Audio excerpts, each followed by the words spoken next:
Na Segunda Guerra Mundial, em plena Batalha do Atlântico, um avião Focke-Wulf 200 Condor das forças nazis bombardeou e afundou o cargueiro britânico Dago ao largo do Cabo Carvoeiro.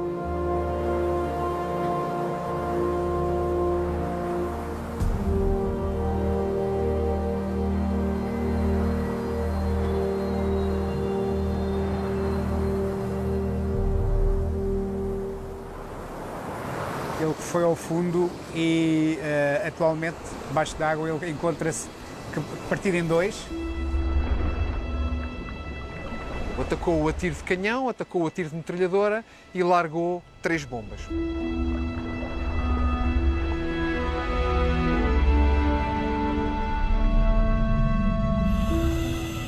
Os destroços do navio só foram localizados em 2007, 65 anos depois do ataque alemão em águas territoriais portuguesas. O mergulho no Dago é um mergulho técnico que exige treino, equipamento e implica a mistura de gases nas garrafas e o uso de rebritas, um equipamento de circuito fechado que reaproveita todo o ar que respiramos. Para meia hora no fundo, para uma breve visita ao destroço do Dago, há sempre uma descompressão prevista de pelo menos 2 horas até regressar à superfície. Armando Ribeiro, o mais experiente mergulhador português da expedição, conhece como ninguém o Dago. Desde que foi descoberto, tornou-se o destroço mais famoso do mergulho técnico em Portugal. Nos últimos 10 anos foi visitado já por dezenas de mergulhadores experimentados. Apesar de estar a 50 metros, tem que tomar todas as precauções para fazer este tipo de mergulhos, porque a esta profundidade, se formos com garrafas e com circuito aberto, o ar, nós consumimos muito mais ar mais rapidamente. Inclusive não devemos mergulhar com ar, devemos mergulhar com misturas já enriquecidas com hélio para evitar a narcose. Com o Armando mergulhou Jorge Russo. Com a equipa que mergulhou pela primeira vez no Dago, investigou as implicações históricas do afundamento e ganhou o mais prestigiado Prémio Britânico de Arqueologia Náutica. Na verdade é que na época, em plena Segunda Guerra Mundial, 1942, estamos no auge da Batalha do Atlântico, quer os aliados, quer os alemães, violavam quotidianamente o espaço aéreo nacional voando sobre ele, quer as águas territoriais nacionais, utilizando os seus navios de guerra e mercantes para o fazerem. Do estudo ficou um modelo do destroço que serviu de guia aos mergulhadores para saberem por antecipação as dificuldades que podem encontrar a 50 metros de profundidade. Ao abrigo do direito internacional, isso é uma claríssima violação, quer do espaço aéreo, quer da soberania portuguesa. Não só o facto de terem atravessado o território nacional para se dirigirem a águas portuguesas, como o ataque em si, que acontece a um navio que procura as águas territoriais nacionais para proteção. A 15 de março de 1942, o Dago navegava a todo o vapor para norte. Em Leixões, na última escala antes de rumar à Grã-Bretanha, planeava carregar maquinaria quando foi localizado pelos alemães. O cargueiro era um dos muitos navios que tentava furar o bloqueio germânico às Ilhas Britânicas. Foi uma presa solitária facilmente afundada. Uma bomba caiu no lado de estribord na água, aquilo que os britânicos chamam near miss, que ainda assim tem a capacidade de colocar navios no fundo. A segunda bomba entrou no porão número 2 à proa, que nesse dia estava vazio e, portanto, nós presumimos que ela tenha entrado direita à quilha e tenha explodido junto ao fundo, portanto, junto à quilha. Isso justifica como ele está no fundo. E a bomba número 3, que atingiu a popa e danificou, inclusivamente, o comando manual do leme.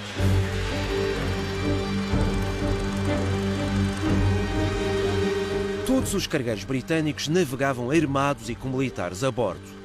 Terão sido os disparos do Dago, usou as armas que tinha contra o avião, que provocaram o bombardeamento certeiro do Condor, um avião de longo raio de ação modificado para atacar os comboios marítimos aliados.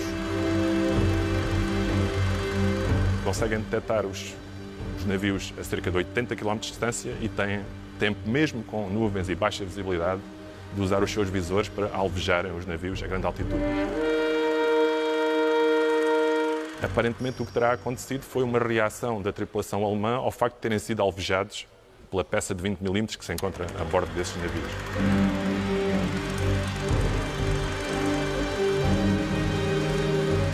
O comandante do Focke-Wulf registou o afundamento em 5 minutos.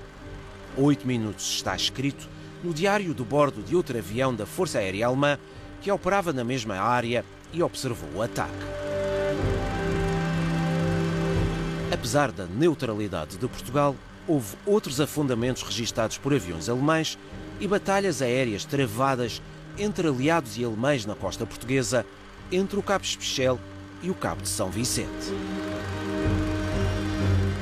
Tenho uma história de um tio meu que ainda vive hoje em Sines e que me contou que, quando era pequenino, ia com os pais passar férias ao Algarve e num desses verões, de 42, lembra-se perfeitamente de estar sentado numa dessas cadeiras, na Ponta de Sagres, a assistir a um espetáculo incrível que era observar os bombardeamentos, as bombas a caírem ao lado dos navios e os caças ingleses desesperadamente atrás dos Focke-Wulf Condor.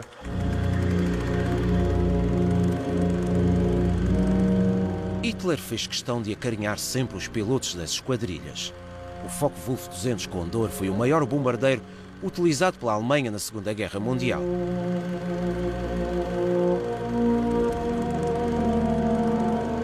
Churchill refere-se nessa altura aos Condor como a praga do Atlântico. Portugal era oficialmente um país neutral que tentava sobreviver às pressões aliadas e nazis. Londres protestou junto ao governo de Lisboa numa reunião entre o embaixador britânico e Salazar.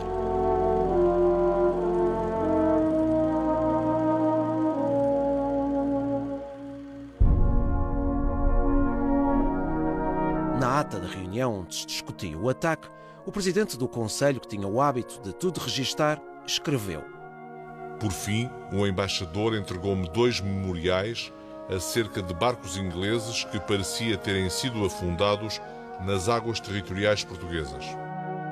Salazar conclui: Meu dito, meu feito. Depois de ter falado com o diplomata sobre as alegadas acusações da violação germânica da neutralidade portuguesa.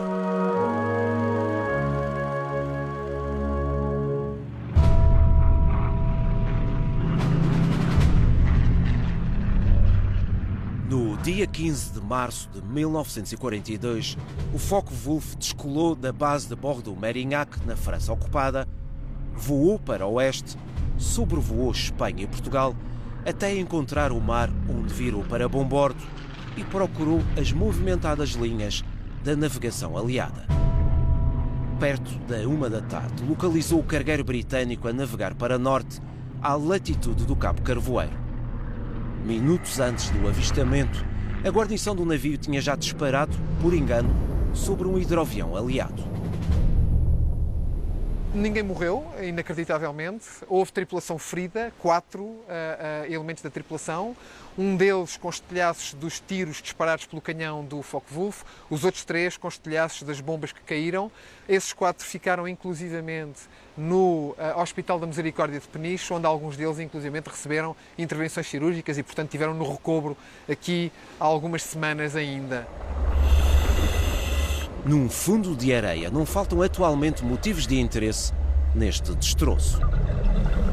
Pode-se entrar pelo meio do barco e sair pela proa, passando pelos porões e ver a carga que lá está.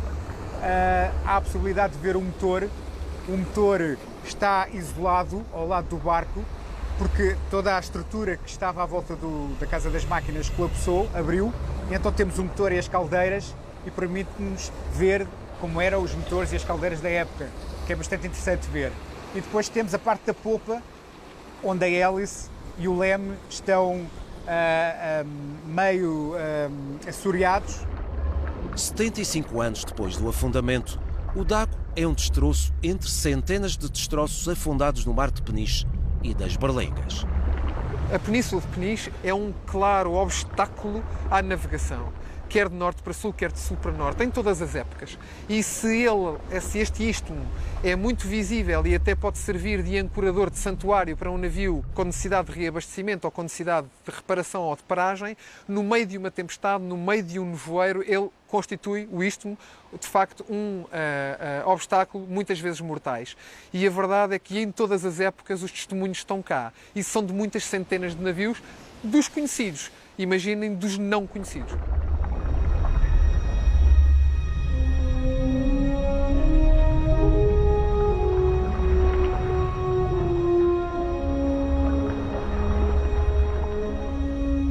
A 500 metros do Dago está um navio mistério, um destroço afundado que ninguém sabe como e quando se afundou. É um entre os mais de 350 afundamentos registados aqui no mar de Peniche e das Berlengas nos últimos 2000 anos.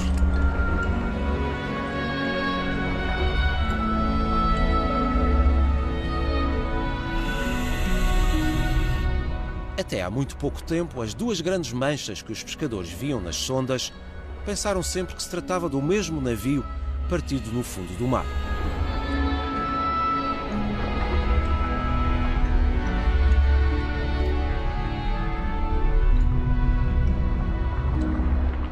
À mesma profundidade do Dago, Armando Ribeiro foi o mergulhador que descobriu que havia, afinal, outro destroço.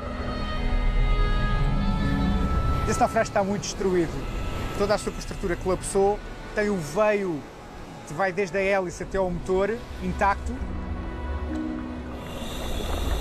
Sobre o achado a 500 metros do Dago, nada se sabe ainda. Sabemos que aquele destroço é de um navio provavelmente em ferro e não em aço, dada a destruição e a corrosão que apresenta. Ele está praticamente ausente do seu casco. Aparentemente e provavelmente é um navio de construção anterior ao do Dago, porque tem um motor a vapor de 2 cilindros e não de 3, mas estamos apenas a supor. Portanto, na verdade e em rigor, nós não fazemos a menor ideia de que navio é aquele.